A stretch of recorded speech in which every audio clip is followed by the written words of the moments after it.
Welcome to Team Perry's Step Out of Line podcast, featuring co-hosts Perry and Lori Finkelstein. Together, they explore, meet, and share inspirational stories with guests who have made a positive impact in today's world. This podcast resonates with our hope to make this world a better place one step at a time through love, acceptance, and uplifting conversations.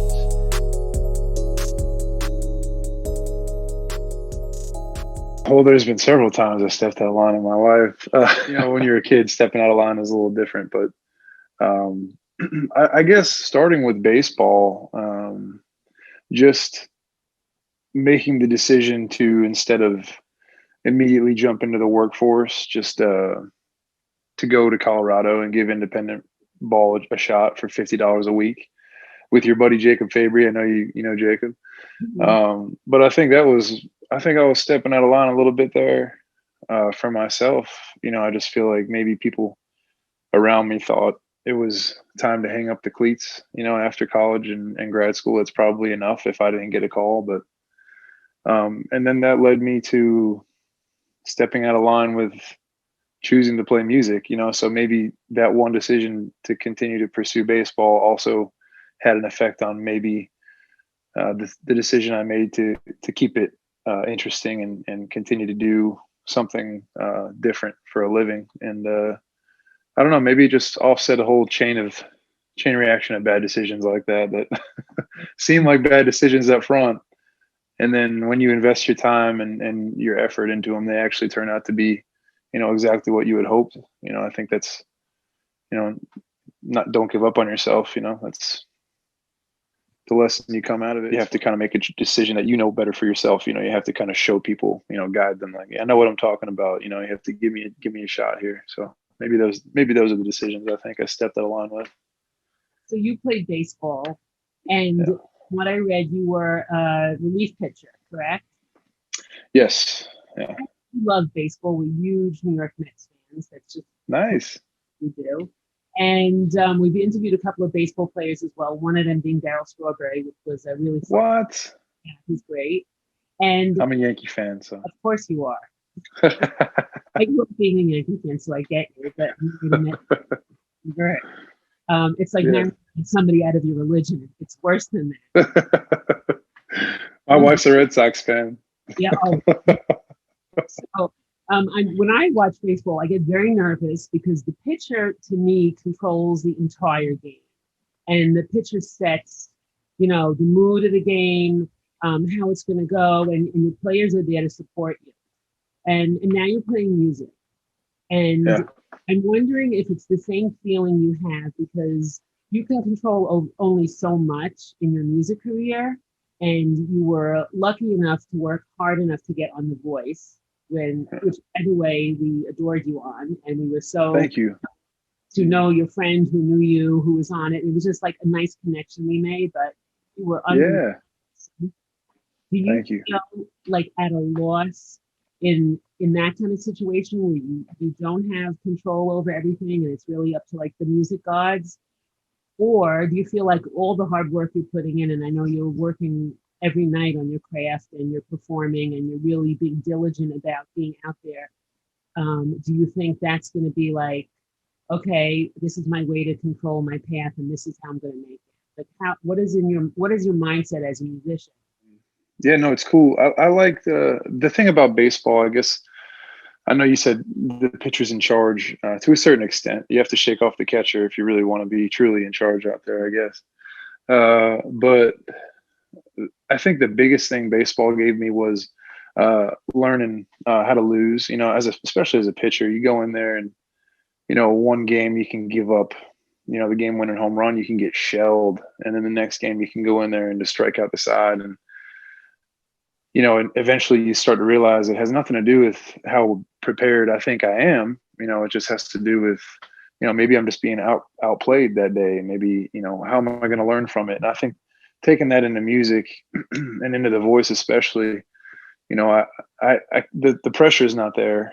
That normally probably would have been there had it not been for baseball teaching me how to lose, and I feel like that lowered my expectations, as far as people were like, what's next for music, this and that. I'm like, honestly, like baseball taught me how to, I learned enough from losing baseball to know that I'm not really focused on what's next as much as I am like so thankful to be right here and playing. Like I have a show tonight, like just be right there. Like as long as I could be like, man, I have a show tonight. Like I do this for a living. Thank you, God. That's where I live. I don't try to like mold my or manifest my future with my, I know that there's power in that type of thing, but I don't mess with it. I just kind of stay thankful. And I feel like if I walk small steps with music, just like I did with baseball, and just like I do with my son, just day by day, that's it. And I feel like that's, it unfolds itself in a way that maybe my thought process in the beginning, had I tried to control it, would have been limited compared to just allowing myself to kind of be open to the whole process of the small steps. And I think that's what led me to the voice too, just not pushing it. People are like, when are you going to go on tour? And, this and that. I'm like, I'm not in a rush, and then you get a call back for something like this. And it's like, this is why I was not in a rush. You never know. You try to force opportunity and you miss out on something that, you might've been called for, just because you're trying to control yourself or control, your own destiny and things like that. But I tried to do that with baseball. I tried to, imagine myself in the big league situation. And I think I used so much energy and I got so tired of that after eventually I was just like, I don't think that's the way, So I took it a lot slower after baseball. That was kind of a blessing that music kind of fell in after. As I said, what we enjoyed, I think, most about watching you was your ability to tell a story. And it wasn't just a cover song that you were singing. It was really, you have a beautiful way of doing that and engaging the audience and sharing, I think, like your soul. And you're such a big guy. You're such a tall, big guy. And then, you wouldn't expect that you would have such a sweet, like, demeanor when you sing and such a beautiful way to do it. And I think that just caught people by surprise how beautiful it is. And we just want to share that you make your audience enjoy listening to you and want to hear more. So we were so upset when you didn't get through, and we were so angry. I don't think you should vote, first of all. Oh, thank you. I appreciate you. That means a lot to hear that. Thank you. You mentioned that you went to college. Did you went to graduate school also? I did. So I got my undergrad was in communications, and I knew that I had eligibility with baseball. I was still chasing baseball at this time. And my coach, one of my high school coaches was like, hey, maybe we'll get you to try out for the Blue Jays. And I was like, okay, because he played for the Blue Jays. And I threw for a scout, and they wanted reps, college repetitions, and I didn't have that because I was already graduated. Mm-hmm. So I threw in front of a college scout for Pfeiffer University, and they gave me an academic scholarship for a year to go. And I did my MBA. I went for my MBA, and it would have been, I think, like a 2-year or something like that. But I didn't go for the academic thing. I went to my online classes, but I was really just there to play baseball for another year because I knew I had developed late, and I knew that if I was going to do something, it would have been that year, which I was kind of wrong. I had a good year, but it wasn't till a year or two after, or actually the next year, that I got picked up for independent pro ball. So I was always in the mindset that if I had another plan, it would have just impeded on the first plan. So I was just always focused on finishing, what I had set out there to do, which I know I had committed to grad school, but my initial plan was baseball. So I just wanted to make sure, it was either going to wind up with me getting injured and not being able to play again, or me being able to, make a team and then continue to pursue. That's what I was going for. And, after all that, I figured I had the degree, I could come back and do sales or whatever it was, which is what I wound up doing. Right. I did sales, and then I did recruiting. And then I sold insurance, just personal lines insurance. and I still keep in touch with everybody, but I just always had, I was pursuing other things on the side. I could never get into that the corporate mindset, and I had too many questions to ask about things, and it just wasn't very healthy for me. Right. And I knew that I had to get out of there. So, but yeah, I think I would have probably got into sales. I would have probably stayed in like recruiting or sales or something like that if I hadn't done baseball, but I still would have been doing something on the side. I don't think I would have settled there. I think it would have drove me crazy, and I would have had to figure something else out by this time at least. But so I know. So you have a big group of friends like who you network with, who you traveled with, you were playing ball with them, and I don't think you could put a price on that, because to make such a group of friends go on to other things, not just baseball, but they're coaching and they're going to other parts of life. You just something is gonna happen, and you're gonna I think it's all gonna go back to baseball, even though it's gonna be music related. It's always gonna go back to the group of friends that you made through baseball, and never look back and say why didn't I, or I should have, or I could have.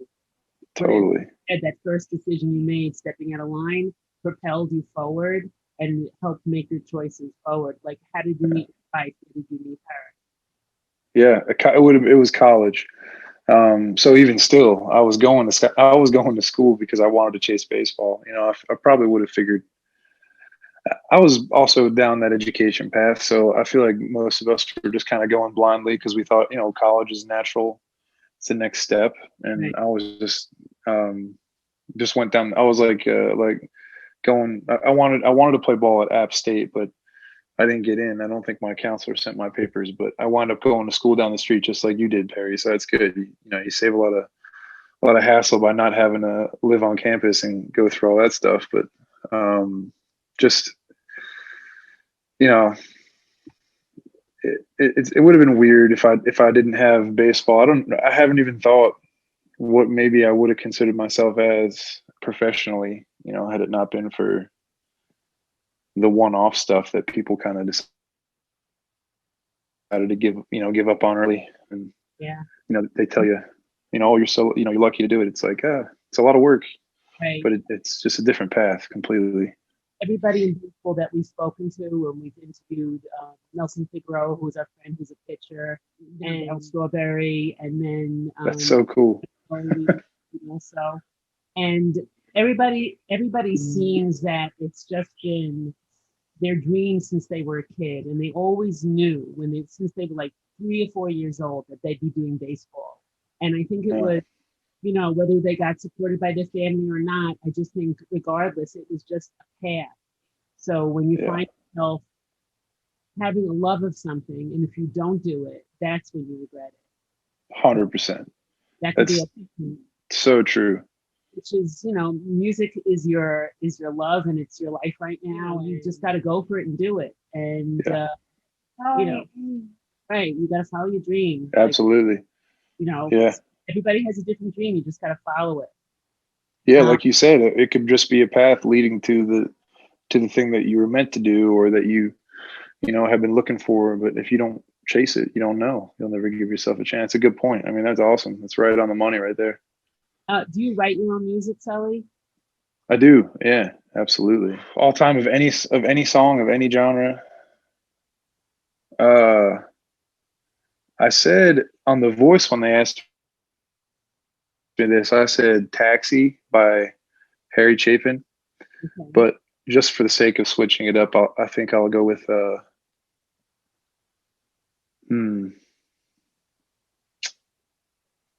Man, it's such a good song. I don't know. I would. I like "Brown Eyed Women" from the Grateful Dead. I think that's another really solid song. Very well written. I'll probably go with that. And what's your favorite one to cover? To cover? That changes a lot because I learned so much. But recently, I just learned 50 Ways to Leave Your Lover by Paul Simon. And I think either that one, or I just did Doctor My Eyes by Jackson Browne. I think those two are always, they're just fun to play. Very well written. Perry just took a class this past semester on music, and she went through everything from like the beginning of time till now. And I would sometimes come in her room and I'd be listening to it, and I would be like, and Perry's like, what? So they try to get like kids to appreciate music, and I don't think they really appreciate it. But to me, like when you listen to a song, it brings you back to a time when you heard it. Like I think of, oh, that was high school, or oh, that was the summer. Yeah. That's what brings me to it. So I think no matter how old you get, whenever you hear that song, it always brings you back to that age, and it's a very sweet thing, to feel that. Oh yeah. So that's what I don't know. I was just thinking about that as she was laughing in my face. That's the truth. She's laughing. I'm like, Madonna? Like, I used to be like her, Yes, of course, everybody did. So did I. I'm just kidding. No, but you're right. It's like that with smells too. Any kind of tie to the senses, I feel like you can just dial back in somewhere, and it's one of those anomalies, I guess. People just don't know how it works, but they all know it. They all experience it, like deja vu or something like that. So, yep.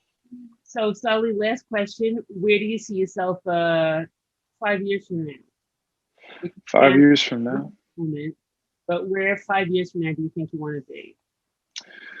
I think, let's see, my son will be 5 or 6. I honestly I would love to be around here, around the house with my boy, seeing him grow and continuing to write, just maybe have another couple albums or EPs out, and continuing the creative process, and just staying healthy and keeping my family and friends healthy around me as best I can, and just staying thankful for all that. I feel like if I could do that, it'd be an ideal situation for in 5 years, 10 years, 15, 20, however long.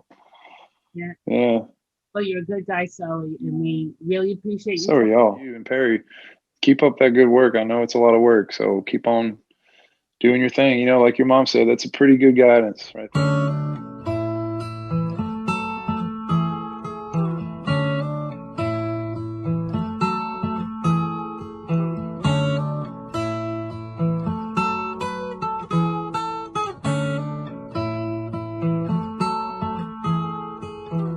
Got a fast car, I wanted to get anywhere.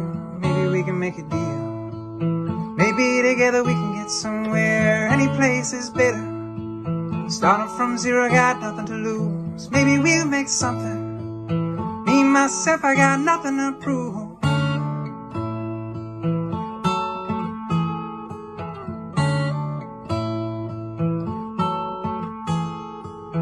You got a fast car, I got a plan to get us out of here, and working at the convenience store. Manage to save just a little bit of money, won't have to drive so far. Just across the border and into the city. You and I can both get jobs, finally feel what it means to be living.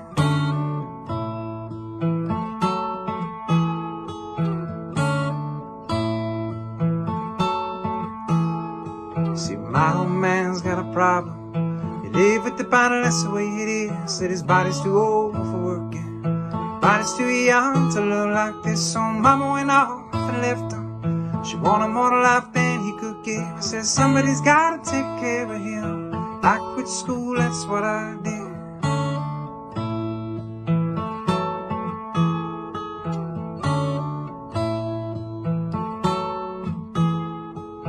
You got a fast car, is it fast enough so we can fly away? We gotta make a decision.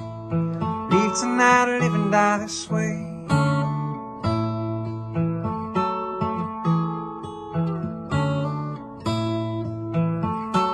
'Cause I remember when we were driving in your car. Speed so fast, felt like I was drunk, and the city lights laid out before us, and your arm felt nice wrapped around my shoulder. And I had a feeling that I belong.